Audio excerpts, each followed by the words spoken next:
اس دنیا کا سب سے عقلمند شخص وہ ہے جو موت کو کثرت سے یاد کرے۔ موت کو یاد کرنے سے ہوتا کیا ہے؟ ابن ابی دنیا نے سیدنا انس رضی اللہ عنہ سے روایت کیا ہے کہ پیغمبر صلی اللہ علیہ وسلم نے فرمایا کہ موت کو کثرت سے یاد کیا کرو، موت کو خوب زیادہ یاد کیا کرو، اس کی وجہ سے تمہارے دل سے دنیا کی محبت نکل جائے گی۔ موت کو کثرت سے یاد کیا کرو، یعنی موت کو خوب زیادہ یاد کیا کرو، کیونکہ موت کو یاد کرنے سے گناہ صاف ہو جاتے ہیں، یعنی گناہ معاف ہو جاتے ہیں، اور اس سے دل کے اندر دنیا کی رغبت کم ہو جاتی ہے۔ پھر دنیا میں دل نہیں لگتا، جی چاہتا ہے کہ چلیں اللہ کے پاس، جی چاہتا ہے کہ یہ پردیس میں کب تک رہیں گے، اب اصلی وطن چلتے ہیں، گھر چلتے ہیں، آخرت چلتے ہیں۔ سیدنا ابو الدرداء رضی اللہ عنہ فرماتے ہیں کہ جو شخص موت کو یاد کرتا ہے وہ دوسرے پر حسد نہیں کرتا، یعنی موت کو یاد کرنے سے دل سے حسد کی بیماری ختم ہو جاتی ہے۔ اور اس کی وجہ یہ ہے کہ حسد کا مطلب یہ ہے کہ وہ یہ خواہش کرے کہ اس شخص کے پاس جو نعمت ہے وہ ختم ہو جائے، اس شخص کو یہ نعمت حاصل نہ رہے۔ تو جو شخص موت کو یاد کرے گا کہ مجھے مرنا ہے، قبر میں جانا ہے، مجھے بوسیدگی نے آنا ہے، اور پھر مجھے کیڑوں نے لگ جانا ہے، جو شخص ان چیزوں کو یاد کرتا رہے گا اسے فرصت کہاں ہوگی کہ وہ دوسروں کی نعمتوں کے زائل ہونے کی خواہش کرتا پھرے۔ اور جہاں تک بات ہے کہ موت کو یاد کرنے سے فائدہ کیا ہوتا ہے، تو موت کو یاد کرنے سے دل سے حسد کی بیماری ختم ہوتی ہے۔ اسی طرح حضرت صفیہ رضی اللہ عنہا فرماتی ہیں کہ ام المؤمنین سیدہ عائشہ صدیقہ رضی اللہ عنہا کی خدمت میں ایک عورت آئی اور اس نے آ کر کہا، ام المؤمنین میرا دل بہت سخت ہے۔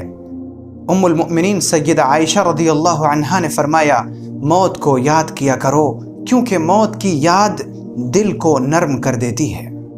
اور جہاں تک سوال ہے اس بات کا کہ موت کی یاد ہمیں کیسے آئے، یعنی میں موت کو یاد تو کرنا چاہتا ہوں، لیکن وہ کون سے کام ہیں جس کی وجہ سے میں موت کو یاد کروں؟ تو پہلے یہ گزر چکا کہ جو شخص صدقہ کثرت سے کرتا ہے، یعنی اپنے مال کو اللہ کے پاس بھیجتا رہتا ہے، پھر اسے موت یاد آنے لگتی ہے۔ اور اس کے علاوہ یہ جو پیغمبر صلی اللہ علیہ وآلہ وسلم نے فرمایا، جسے امام بخاری اور امام مسلم دونوں نے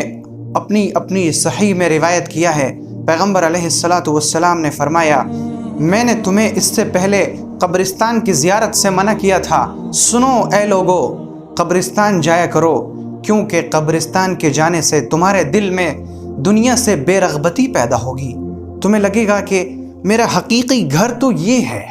میں کہاں اتنی لمبی لمبی عمارتیں تیار کروں، آخر تو مجھے سونا یہاں ہے۔ تمہیں پھر یاد رہے گا کہ جب مجھے آنا یہاں ہے تو ایک ایسا کفن پہن کر آنا ہے جس میں جیب نہیں، تو میں کیوں زیادہ مال و دولت جمع کروں؟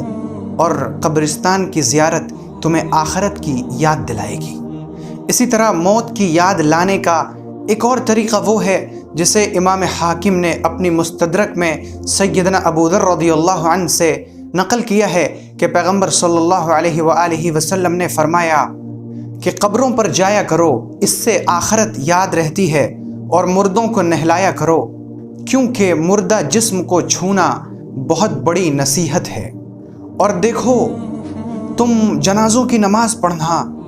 کیونکہ جب تم جنازے میں شامل ہوگے تو پھر تمہارے دل پر رنج اور غم طاری ہوگا، اور جو شخص رنجیدہ غمگین رہتا ہے وہ اللہ تعالیٰ کی رحمت کے سائے میں رہتا ہے، اور تم ہر بھلائی کو تلاش کرتے رہنا۔ تو قبرستان جانا،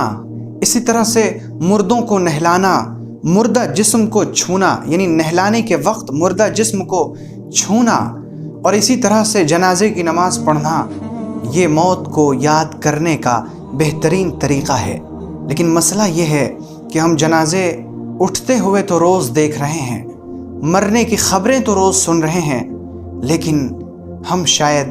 اپنی موت کے لیے اب تک تیاری نہیں کر رہے ہیں۔ اگر کر رہے ہیں تو مبارک ہو، یہ تیاری مبارک ہو، پھر ہم دنیا کے سب سے زیادہ عقل مند شخص ہیں۔ لیکن اگر نہیں کر رہے ہیں تو پھر آئیں پھر بھی گھبرانے کی کوئی بات نہیں، کیونکہ ابھی بھی وقت ہے، موقع ہے، فرصت ہے، مہلت ہے۔ آئیے اس موقع کو غنیمت سمجھتے ہیں۔